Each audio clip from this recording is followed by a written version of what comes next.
Greetings, I am the Lion Clan Chief. Welcome to the Lion Clan.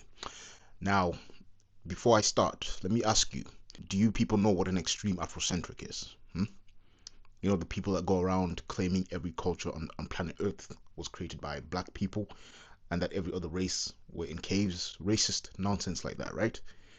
How many of you are aware of the opposite side of the spectrum? The Eurocentric, extreme Eurocentric, should I say? Like this guy, Robert Sepehr, the qualified anthropologist. Let me just clarify that.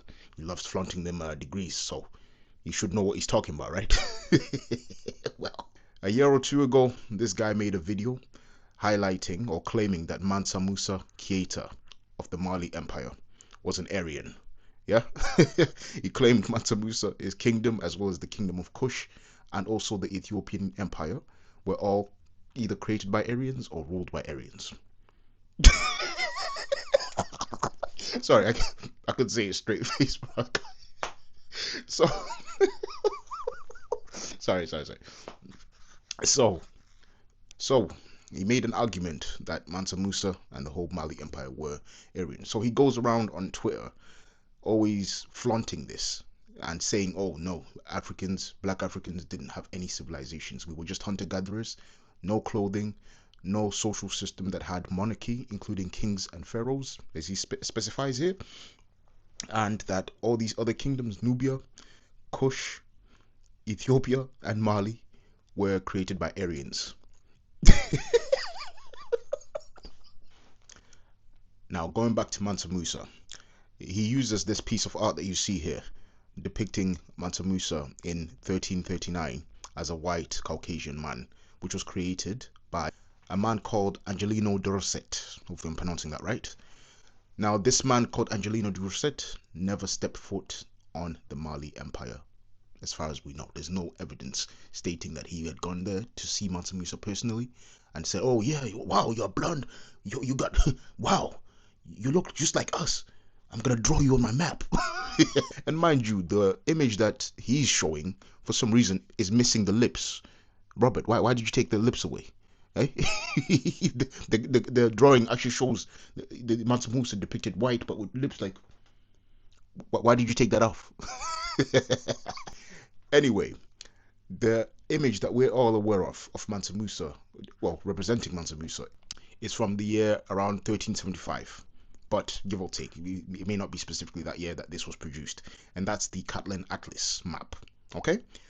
Now, both depictions are inaccurate because none of these people went into the Mali Empire to see Mansa Musa himself. Okay? This was made after he passed away. Both of them made after he passed away. So this is all Robert is using to justify, "Oh, Mansa Musa, Aryan. Yes. Tell me, what Aryan have you seen with the name Mansa Musa Keita?" Okay? The title Mansa is a Malinke title. The Malinke are Mande people of the region of West Africa where you see them today. The Keita clan still exists today. So what are you talking about? None of them look Caucasian to me. They're blacker than me, some of them. So what are you talking about? Literally, in this video, he just shows this picture and says, "That's it. Mansa Musa was white," because the European who drew the map assumed he was white. Then he shows books which have Mansa Musa depicted as white from the 1970s. Images which, Eurocentric images, which again have nothing to do with the actual Mansa Musa or Mali Empire. Okay? The Malinke don't dress like this. Nobody in the Mali Empire was dressed like this, okay? This image is from 1780 by Pierre Doulfus, okay? It's got nothing to do with Mansa Musa. So even if they showed him like this in a textbook, it was a Eurocentric textbook that was full of shit. Just like yourself, Robert.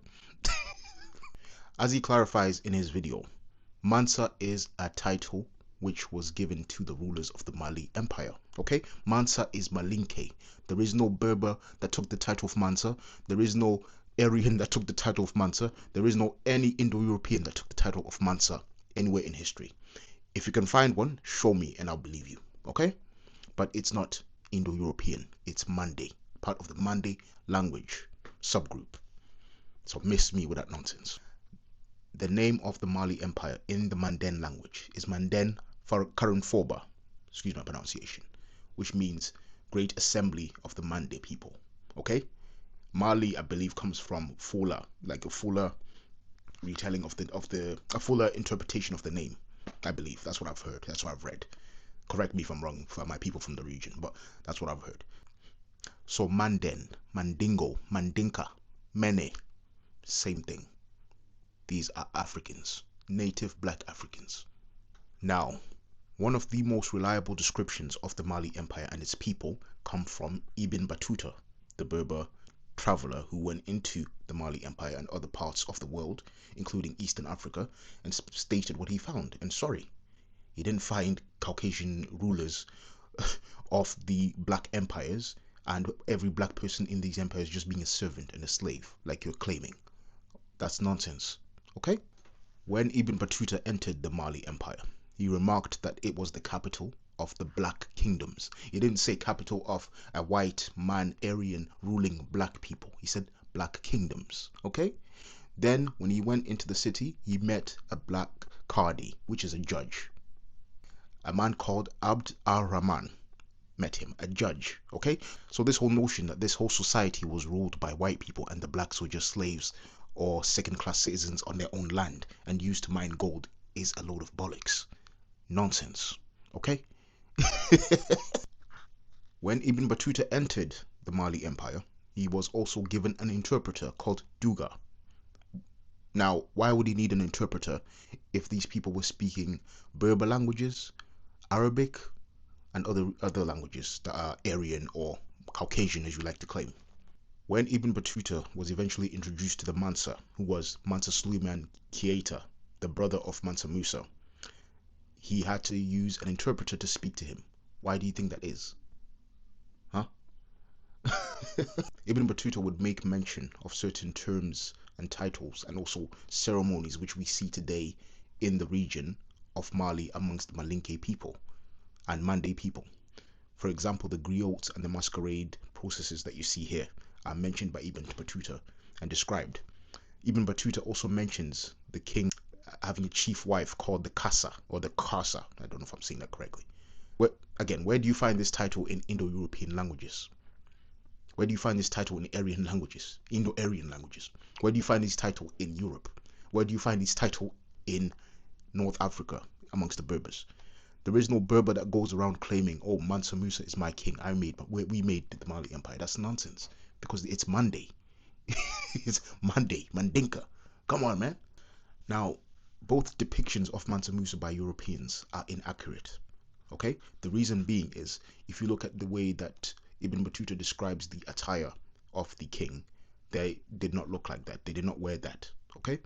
Ibn Battuta describes the king wearing wide pants and a long, huge belt. Apparently that was their swag, and they always extended their belts. Apparently it was expensive to make those pants. I don't know what they would have looked like, but yeah, that's not that's not what Mansa Musa would have looked like. Mansa Musa maybe would have looked similar to this illustration, but who knows? Yeah, so he wore that as well as a headdress and those wide pants. Also, on Fridays they mention garments, so he would have been likely wearing silk and a headdress as well. But again, to see exactly what they would have been wearing, it's best to look at the Mande culture. You don't go to Berbers to try and understand what the what the Mali Empire were wearing, what the kings of the Mali Empire were wearing. You look at the people from the region, from the Malinke language, and then you understand. There is no written account, no genetic evidence that points to the people in the region being ruled by Aryans. It's a load of bollocks, okay? I've debunked this guy before, and all he could do was block me on Twitter and also hide my comments on the YouTube video, so he can't get confronted. So every time he's confronted by people who debunk him, this is his answer, which is a huge shame. He's a coward, a pathetic little coward. Now, when it comes to Kush, he claims between the 3rd century BC and the 4th century AD, the kingdom was ruled by Phoenicians, people from the Levant. Sorry. Now, when it comes to the Kushite kingdom during this period, the period that he's highlighting here is called the Meroitic period. It's a period when the kingdom's capital went from the Napatan capital in the north and went down south fully to Meroe, which is the second capital. Now, the development towards this began with Kware, or King Aspilata. Now, this king was around after the 25th dynasty had declined and had been defeated. Meroe was founded in 800 BC, so it's been around for a long time, but the kings decided to move further south for various reasons. Because what had happened is, after the 25th dynasty had collapsed, the 26th dynasty of Egypt took over. Now, despite this, a Kware or king called Adamani, hopefully I'm pronouncing that correctly, was trying to revive the 25th dynasty and managed to strengthen Kush after the decline that had happened of the Kushite Empire with the end of the 25th dynasty. Now, following his rule, an Egyptian ruler of the 26th dynasty called Pasantek II would invade and go deep and sack the capital.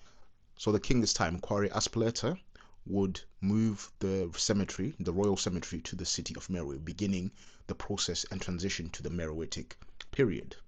He ruled between 600 and 580 BC. So over time, Meroe gradually became more significant over time until fully they transitioned from the Napatan capital to the Meroitic capital. This happened because one of the Kware's kings, called Akameni, had a dispute with the priesthood of Amun in the capital of Napata. Now, religious orders and priests had a profound impact on the rule of the Kushite rulers.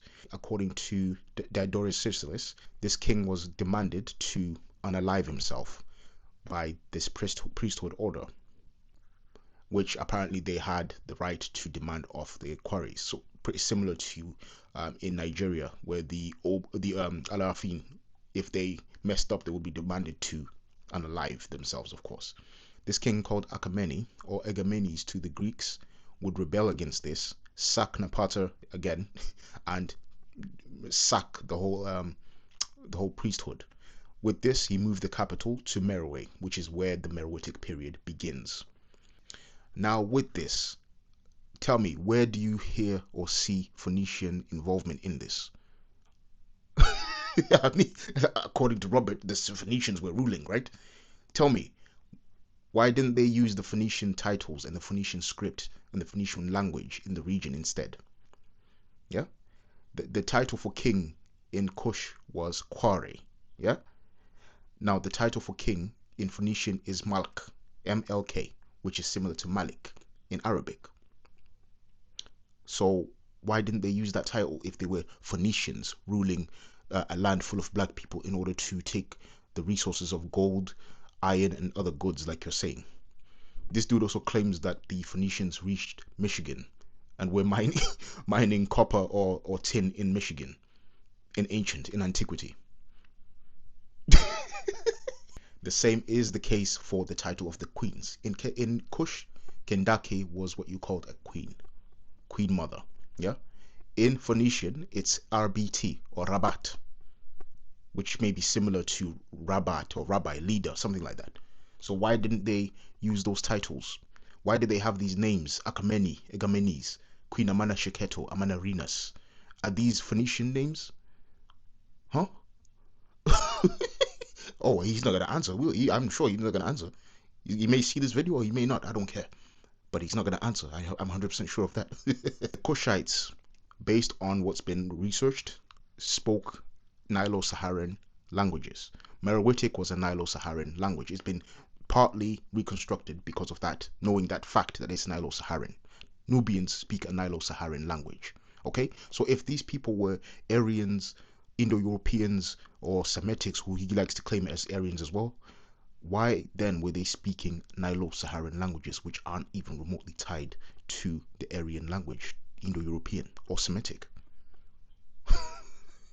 I mean, come on. Come on, explain to me. I don't know. Maybe his fans are watching.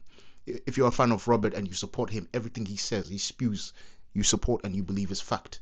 Tell me exactly why the Kushites were speaking a Nilo-Saharan language called Meroitic instead of Phoenician, since according to Robert, the Phoenicians ruled this region, and every single kingdom on this planet, or on Earth, sorry, every single kingdom on on the continent was ruled by white people, and all black people were just hunter-gatherers and slave labor.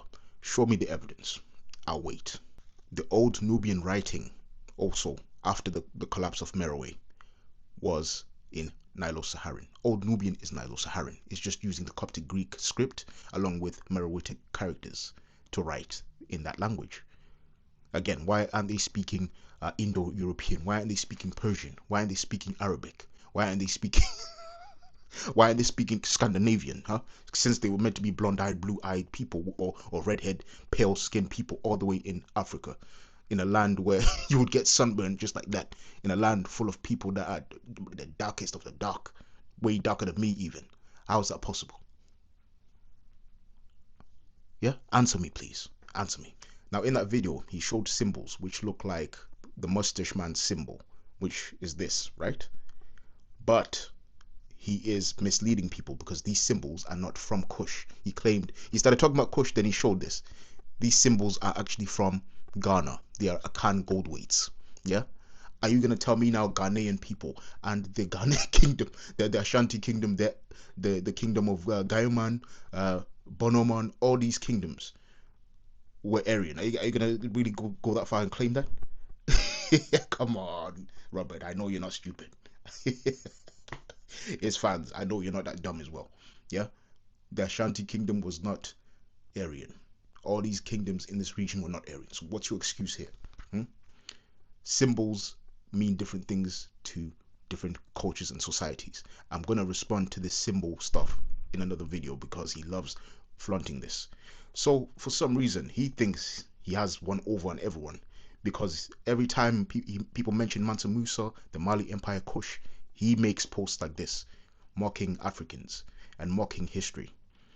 Well, I'm coming for you, Robert. I'm sorry. I warned you.